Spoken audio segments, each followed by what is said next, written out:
Hello दोस्तों, स्वागत है आप सभी का स्लीपी क्लासेस में। दोस्तों आज प्रीमिक्स है दिन इकोनॉमी का, तो चलिए इकोनॉमी के क्वेश्चंस डिस्कस करते हैं। दोस्तों 5 सवाल प्रीलिम्स की, आपको पता है नोटिफिकेशन भी आ चुकी है 2021 एग्जाम के लिए। थोड़ी सी भी चिंताएं बढ़ जाएंगी सभी की कि क्या करें, प्रीलिम्स आ गया कैसे। तो एक डिटेल्ड मैं चाहता हूँ वीडियो आपके साथ शेयर करना, ठीक है, कि कैसे हम अपनी स्ट्रैटेजी आगे रखें। फॉर्म भरिए, अपने सेंटर्स को एलोकेशन को देखिए, जो आपको उसमें अगर डाउट्स हैं तो please let us know, will try to help you, ठीक है। तो अभी जो प्रीलिम्स की हमारी नोटिफिकेशन पर जो स्टैंडर्ड जो पैनिक मोड में बच्चे आ जाते हैं, वो पैनिक नहीं करना हमने, and let's just keep focusing on studies, ठीक है। तो इकोनॉमी से जुड़े हुए मैं आपको आज 5 सवाल कराता हूँ। अभी मैं चाहता हूँ सभी को ना कि एक काम कीजिए कि बेसिक्स को अभी ग्रेजुअली ब्रशअप करना शुरू कीजिए। करंट अफेयर्स भी करते रहेंगे लेकिन बेसिक्स भी हम साथ साथ करते रहें। मैं आपको इसी लेक्चर के थ्रू चाहता हूँ कुछ बेसिक्स के बारे में भी बताना। ओके, वैसे सबसे पहले दोस्तों, सबसे पहले आपको स्टेटमेंट देखिए, यहाँ पे है capital adequacy ratio. Capital adequacy ratio, इसको CRAR के नाम से भी जानते हैं। थोड़ा सा जो डेफिनेशन देख लें, रिस्क एडजस्टेड अगर एसेट्स को देखें तो जो कार होता है, it is the amount that banks have to maintain in the form of their own funds, ठीक है। अगर कोई बैंक को लॉस हो जाता है या अगर जो बैंक के जो अकाउंट होल्डर हैं अगर वो अपने जो ड्यूज़ नहीं दे पाते, तो ये इतना तो कैपिटल एडिक्वेट होना चाहिए बैंक के पास ताकि वो उन लॉसेस को सह सके। क्या ये बात सही है? देन ये हर इंडिविजुअल बैंक खुद डिसाइड करता है कि उसको कितना कैपिटल एडिक्वेट रखना है, ठीक है दोस्तों। तो बताइए यहाँ पे कौन सी स्टेटमेंट्स करेक्ट हैं। तो ये जो कैपिटल एडिक्वेसी रेशो, कैपिटल जो रिस्क एडजस्टेड जो रेशो रहती है, ये थोड़ी इंपॉर्टेंट रहती है, डिस्कस भी करते रहते हैं। एंड हमने अपने यूट्यूब के लेक्चर्स में भी एक्सटेंसिवली डिस्कस किया इसको। एंड अभी रिसेंटली जब प्रीलिम्स का हम क्रैश कोर्स बना रहे थे, तो I really want to tell you again and over कि हम क्रैश में बहुत जो एक्सटेंसिवली चीज़ें कवर करते जा रहे हैं, चाहे वो चीज़ें आपकी स्टैटिक या फिर उसको हम फाउंडेशनल कहते हैं या फिर करंट अफेयर्स ओरिएंटेड है, टेस्ट में तो कर ही रहे हैं, ठीक है। टाइम आ गया थोड़ा सा इसको कमर कसें एंड और फोकस होकर तैयारी करें। तो आप ये जैसे हमारा एक बेसिक सा कोर्स है, इसको भी आप परचेज कर सकते हैं। लेकिन बियॉन्ड दैट ये जो बेसिक टर्म्स एक्सेट्रा हैं तो हमें पता ही होनी चाहिए इन एनी केस। आपने अगर कोचिंग वगैरह पहले की हुई है तो ये आपको चीज़ें डेफिनेटली थोड़ा सा क्लैरिटी रहेगी। ओके दोस्तों, यहाँ पे जो राइट आंसर क्या रहेगा? राइट आंसर इज कि हमारा जो पहला ही स्टेटमेंट सही है। डेफिनेटली कार यही रहता है, लेकिन इंडिविजुअल बैंक्स डिसाइड नहीं करते, सेंट्रल बैंक्स डिसाइड करते हैं। ओके, कि अगर बैंक्स का जो अवेलेबल जो कैपिटल है, अगर उसके कितना अगर रिस्क वेटेड अगर देखें, बात करें जो एसेट्स हैं, क्रेडिट्स हैं, उसके एक्सपोजर के हिसाब से कि कितने चांसेस हैं कि जो उधार दिया गया अगर वापस नहीं आया एंड हमारे ड्यूज़ अगर क्लियर नहीं हुए तो हमारा बैंक की हालात क्या रहेगी। कैपिटल की बात की जाती है, ठीक है। तो इसीलिए इसको वैसे अगर देखें तो 2 तरह के कैपिटल रहते हैं, Tier 1 Tier 2। Tier 1 है कि अगर बैंक को ट्रेडिंग बंद करनी पड़े तो क्या होगा, ये हमें बचाएगा। Tier 2 है कि अगर बैंक को वाइंडिंग अप करना है, ठीक है। तो ये lesser degree of protection provide करता है डिपॉजिटर्स को, लेकिन स्टिल दोनों ही रिक्वायर्ड हैं। जो बाज़ल 3 नॉर्म्स हैं वो तो बोलते हैं कि 8% CRAR होना चाहिए, ठीक है। तभी ही आपको शायद पता होगा कि सरकार भी ना जो इंक्रीजिंगली पैसा डालती जा रही है, सरकार अपने जैसे जो सरकारी बैंक्स होते हैं उसमें कैपिटल डाल रही है अपनी ओनर, क्योंकि सरकार ओनर है बैंक्स की, तो ओनर्स का पैसा वहाँ पर होना ज़रूरी है, ठीक है। जो जितने भी पब्लिक सेक्टर बैंक्स हैं उसकी बात हो रही है। तो ताकि 8% जो कहा गया है, लेकिन RBI ने कहा है कि 9% चाहिए। हमने आप मुझे चाहे कमेंट्स में बताइए कि पब्लिक सेक्टर बैंक्स को सरकार ने कितना % कहा है कि कम से कम CRAR होना चाहिए। ये तो बात क्लियर है कि अगर 8 से ऊपर तो RBI ने ही 9 रखा हुआ है सभी के लिए, तो पब्लिक सेक्टर बैंक्स का 9 से तो ऊपर ही रहेगा। अगर ऑप्शन है हम क्रैक कर सकते हैं, तो मुझे बताइए कमेंट्स में कितना % CRAR कहा गया है RBI का पब्लिक सेक्टर बैंक्स को। ओके, ठीक है। चलिए दोस्तों, अब नेक्स्ट क्वेश्चन करते हैं। यहाँ पर ये है अबाउट WTO। दोस्तों WTO पर हमारे YouTube पर कम से कम इस वक्त 3 एक्सटेंसिव लेक्चर्स अवेलेबल हैं, आप उनको डेफिनेटली देखिए। अभी तक ऐसा कोई भी क्वेश्चन नहीं है जो प्रीलिम्स में पिछले कुछ सालों में आया जो उनसे कवर नहीं होता, ठीक है। तो और जानते रहिए और रिसर्च कीजिए, नई नई डेवलपमेंट्स होती रहती हैं करंट अफेयर्स।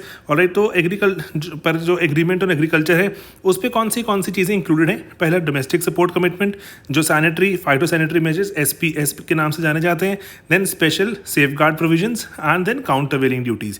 आप बताना है कि AOA में जो एग्रीमेंट ऑन एग्रीकल्चर है WTO का, उसमें कौन सी चीज़ें यहाँ पर शामिल हैं। ऑलराइट, तो कोड आपके सामने लगे हुए हैं, इसमें से देख के बताइए क्या ये सभी हैं या इसमें से कोई एक खास है। कौन सा?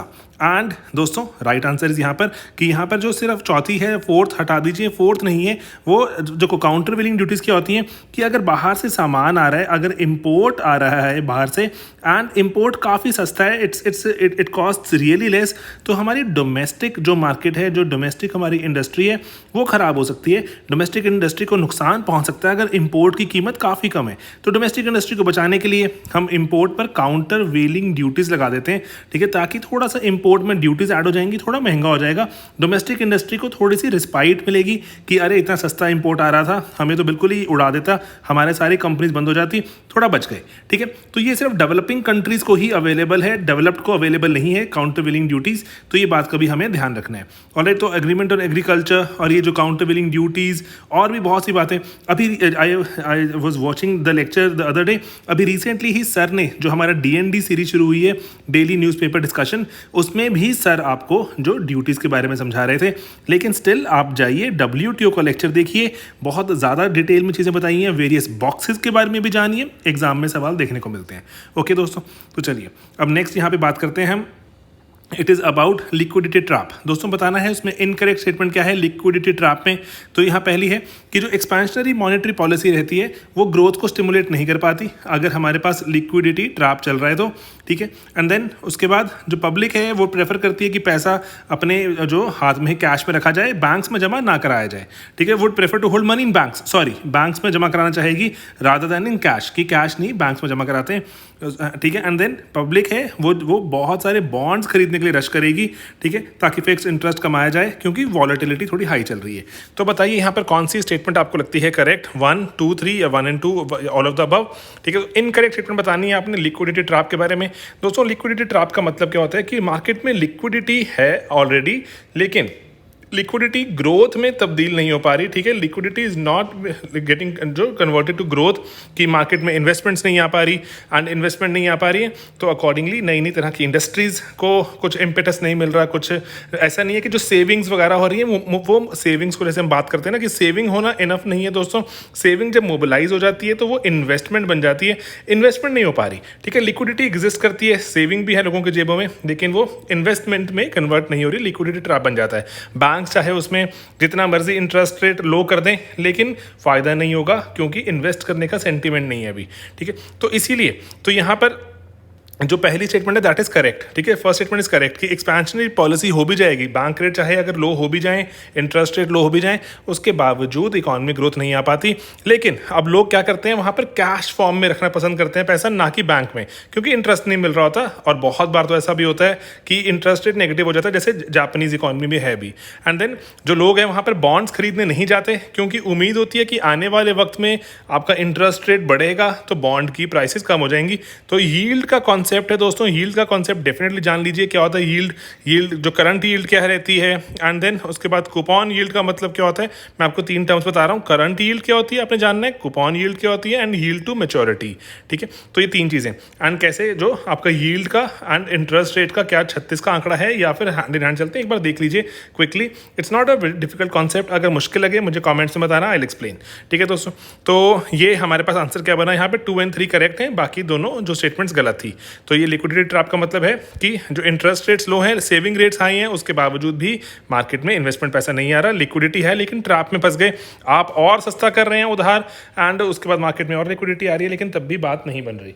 ओके, ठीक है। तो दोस्तों यहाँ पे चलते हैं अपन नेक्स्ट क्वेश्चन की तरफ। ये है कि अगर हम सरकार जो क्या होगा, which of the following will be the consequences, कि क्या होगा अगर if there is increase in the fixed investment in the economy. अगर इकोनॉमी की फिक्स्ड इन्वेस्टमेंट, जैसे हमने रिसेंटली कॉन्सेप्ट भी किया था GFC का, ग्रॉस फिक्स कैपिटल एक्सेट्रा, तो दोस्तों इसके बारे में बताइए कि फिक्स इन्वेस्टमेंट में अगर बढ़ोतरी हो तो क्या होगा, क्या हमें ग्रोथ इन GDP दिखेगी, कंजम्पशन में डिक्लाइन होगा, इन्वेस्टमेंट आउटलुक में इंप्रूवमेंट, ठीक है, ध्यान दीजिएगा यहाँ वर्ड्स पर, एंड इंटरेस्ट रेट में इंक्रीज। तो यहाँ पर कौन सी आपको लगता है ऑप्शंस हैं करेक्ट, 1, 2, 2, 4, 1, 3 या सभी के सभी करेक्ट हैं। ऑप्शंस देखकर भी ऐसे क्वेश्चंस हमें क्रैक करने आने चाहिए। मान लीजिए आपको पता है कि अगर इन्वेस्टमेंट में कुछ, अगर फिक्स्ड इन्वेस्टमेंट बढ़ रही है तो GDP ग्रोथ, ठीक है, बात 1 होना चाहिए। Okay, okay. लेकिन डिक्लाइन इन कंजम्पशन, सर मुझे श्योर नहीं है ये होगा कि नहीं होगा, क्योंकि 1 2 3 4 ना बन जाए ना option. Then okay, then improvement in investment outlook, ये भी हो सकता है कि फिक्स इन्वेस्टमेंट बढ़ रही है, फैक्ट्रीज लग रही हैं, तो इन्वेस्टमेंट के चांसेस बढ़ेंगे ना, लोगों को नौकरियां मिलनी शुरू होंगी, तो अब तो उस इकॉनमी में आना चाहिए। आप उस इकॉनमी में आके आप भी इन्वेस्ट कीजिए, क्योंकि लोगों की जॉब्स होंगी, पैसा होगा तो कुछ ना कुछ नया सामान खरीदेंगे। And then increase in the interest rate, दोस्तों इंटरेस्ट रेट बढ़ेगा या घटेगा, इस केस में हमें श्योरिटी हमें ना कुछ समझ नहीं आ रहा, लेकिन यहाँ पर अगर हम देखें तो इंटरेस्ट रेट पे जनरली इन्वर्स इम्पैक्ट देखने को मिलेगा। अगर फिक्स्ड इन्वेस्टमेंट अगर हम चाहते हैं करवाना, फिक्स्ड इन्वेस्टमेंट हो, तो इंटरेस्ट रेट यूजुअली लो होना चाहिए। एंड आप, क्योंकि लिक्विडिटी की क्राइसिस होना शुरू हो जाएगा ना, लिक्विडिटी नहीं होगी मार्केट में क्योंकि इन्वेस्टमेंट होनी शुरू हो गई है, तो if you want to increase the liquidity, interest rate generally low होने शुरू हो जाते हैं। एंड गवर्नमेंट चाहती है स्पर अप करना फिक्स कैपिटल को, ग्रॉस फिक्स कैपिटल को, इसीलिए ये इम्पैक्ट देखने को मिलता है। Getting it? तो इसीलिए हमारा, अगर हमें आपको 1 श्योर है तो आपके ऑप्शन ये बचती हैं, ठीक है दोस्तों। तो इसीलिए आपने what you have to do is that you can mark out option 2, ठीक है, कि डिक्लाइन एंड 4 वाला, तो इसीलिए इसको हटा सकते हैं। 1 and 2 है या 1 and 3 हमारा आंसर रहेगा, तो आंसर यहाँ पे हेयर वुड बी 1 and 3, क्योंकि 4 इंटरेस्टेड हमने देख लिया अगर नहीं है, तो जैसे ही 4 हमारा आउट हुआ तो ये 2 ऑप्शन चली जाती हैं and we are left with only 1 and 3, ठीक है दोस्तों। तो इसीलिए यहाँ पर जो हमारा थोड़ा सा क्वेश्चन अटेम्प्ट करने में थोड़ा सा यूज़ कीजिए, थोड़ा एलिमिनेशन एटसेट्रा। ऑलराइट, तो यहाँ पे बस वही एक्सप्लेन किया हुआ, लास्ट ईयर के इको सर्वे में था कि कैसे वर्चुअस साइकिल में आ सकते हैं एटसेट्रा, तो थोड़ा सा कुछ जो इंपॉर्टेंट कॉन्सेप्ट्स हैं I try to keep bringing them back, ठीक है दोस्तों। ओके, यहाँ पे अब आपने बताना है इनकरेक्टली कौन सा मैच्ड है दोस्तों। यहाँ पे ऑप्शन है आपके पास ट्रेजरी बिल्स हमारे पब्लिक अकाउंट का पार्ट होते हैं। देन किसान विकास पत्र हमारे CFI कंसोलिडेटेड फंड में जाते हैं। सुकन्या समृद्धि कंटिजेंसी फंड में ऐड हो रहा है। And then public provident fund, ये पब्लिक अकाउंट का पार्ट है। आपने बताना है यहाँ पे कौन से इनकरेक्टली मैच्ड हैं। ऑलराइट दोस्तों, यहाँ पर इनकरेक्टली मैच क्या सभी हैं क्या नहीं। ओके, ट्रेजरी बिल सबसे पहला, जो सरकार जनरली उधार ले रही है अपने खर्चे वगैरह पूरे करने के लिए, तो ट्रेजरी बिल इसलिए कहाँ जाएंगे दोस्तों, कंसोलिडेटेड फंड ऑफ इंडिया में। Treasury bill will go to consolidated fund of India, that means 1 is wrong, ठीक है। दैट मीन्स ये हमारी ऑप्शन में होना चाहिए, ठीक है, 1 तो होगा। ओके, किसान विकास पत्र ये कहाँ जाएगा, ये देखो किसान विकास पत्र है, दैट मीन्स कोई इन्वेस्ट कर रहा है ना, इन्वेस्टमेंट वाले इंस्ट्रूमेंट से ही इन्वेस्ट कर रहा है, तो ये सरकार का पैसा तो नहीं है कि सरकार ने तो नहीं अपने जेब में रख लिया, तो सरकार को इस पर इंटरेस्ट देकर जो भी पैसा यूज़ करना था जैसे भी यूज़ करके वापस पे करना है जब भी जो मैच्योर होंगे, तो दैट मीन्स ये it is part of public accounts of India, that means 2 भी है हमारे पास। सुकन्या समृद्धि सेम बिल्कुल स्कीम है कोई, जहां पे लोगों को पैसा इन्वेस्ट करने के लिए कहा जा रहा है, इंटरेस्ट मिलेगा, पैसा वापस, पब्लिक अकाउंट्स का पार्ट, ये भी 3 भी होना चाहिए। पब्लिक प्रोविडेंट फंड, ये भी जनता का पैसा है, पब्लिक अकाउंट का पार्ट होना चाहिए, that means it is correct, ठीक है। तो 1 2 3 आर रॉन्ग, तो हमारा आंसर बन जाएगा यहाँ पर option number B. Getting it? तो इसीलिए ये चीज़ों को ध्यान रखना है हमने कि कौन सी चीज़ें पब्लिक अकाउंट का पार्ट है। जितने भी जैसे आपके कोई सेविंग सर्टिफिकेट हैं, general provident fund, public provident fund है ना, जो भी आप पैसा कहीं सेव करते हैं तो it becomes part of a public account, क्योंकि वापस करना है ना हमें। किसान विकास पत्र, Sukanya Samriddhi etcetera. And then अगर सरकार, जहाँ पे सरकार पैसा उधार ले रही है, कॉन्ट्रैक्ट एटसेट्रा, जहाँ पे डिपॉजिट्स हैं सरकार वापस करेगी पैसा, वो कंसोलिडेटेड फंड ऑफ इंडिया का पार्ट बन जाएगा, ठीक है दोस्तों। चाहे जो ट्रेजरी बिल्स हों, चाहे डेटेड सिक्योरिटीज़ हों, सिंपल रखना है कॉन्सेप्ट, मुश्किल नहीं बनाएंगे। ओके, तो बस यही हमारा जो आइडिया था। Prelims 2021, again I repeat, dates announce हो चुकी हैं, थोड़ा सा यहाँ पर कमर कसते हैं, क्रैश कोर्स का पार्ट बन सकते हैं आप। It's a paid program, but लेकिन बहुत ही लो कॉस्ट प्रोग्राम रखने की ट्राई करते हैं। एंड जहाँ पे करंट अफेयर्स का अलग सेपरेट मॉड्यूल है, करंट अफेयर्स प्लस स्टैटिक जो कंपोनेंट्स का मॉड्यूल है, and then current affairs plus static plus test series का भी मॉड्यूल है, जहाँ तीनों चीज़ें मिल जाती हैं। तीनों चीज़ों को भी अगर आप सब देखते हैं तब भी इट्स 11,000 का module, it's not a very costly module. Again I repeat, अकेले तो थोड़े रिलेटिवली और भी ये कॉस्ट इफेक्टिव पड़ जाते हैं आपको, ठीक है दोस्तों। लेकिन आई रिकमेंड इज कि जो तीनों ही चीज़ें पे थोड़ा जोर बना के रखते हैं, ठीक है दोस्तों। Okay, and then if we see जो 2022 का हमारे बैच हैं, बैच 1 बंद हो चुका है दोस्तों, बैच 1 अभी शुरू भी हो चुका है, तो बैच 2 अनाउंस हो जाएगा बहुत जल्द। GS, सोशो, पॉल साइंस, ऐसे बहुत जल्दी ही इसकी अनाउंसमेंट की जाएगी। तो बस यही था दोस्तों आज का हमारा प्रीमिक्स, एंड यही कुछ 5 सवाल थोड़ा आपको बताने के लिए कि हमें स्टैटिक पर काम करना पड़ेगा। हर रोज़ हम पिछले काफ़ी टाइम से प्रीमिक्स चलाते जा रहे हैं, एंड आगे भी आप इसको देखते रहेंगे। एंड अभी जो DND जो मॉड्यूल शुरू हुआ है, DND में हम बेसिक स्टैटिक चीज़ें कवर कर रहे हैं, एंड देन वीकेंड पे कवर करेंगे दोस्तों प्री क्योर में हम हम तो टोटली करंट अफेयर्स पे फोकस करेंगे, ताकि आप जो आपने जो स्टैटिक बिल्ड कर रहे हैं उस पर करंट अफेयर्स भी हमें मिल जाए। ठीक है दोस्तों, DND इनिशिएटिव है वन ऑफ दोज इनिशिएटिव जो हमारे बहुत टाइम से दिमाग में था, हमें करना था, ताकि जो नए बच्चे आ रहे हैं या फिर अगर वेटरन हैं जो प्री क्रैक नहीं कर पा रहे, तो वो जो स्टैटिक को मजबूत करें, चीज़ों को, जो हिडन इन्फॉर्मेशन है, जो हिडन GS है, उसको एक्सप्लोर करें एंड ग्रेजुअली प्रीलिम्स क्रैक करते हुए रैंक की तरफ बढ़ें। ठीक है दोस्तों, बस यही आइडिया, मेहनत करते रहेंगे, मिलेंगे अपने अगले वीडियोज़ में दोस्तों बहुत ही जल्द। बाय बाय दोस्तों।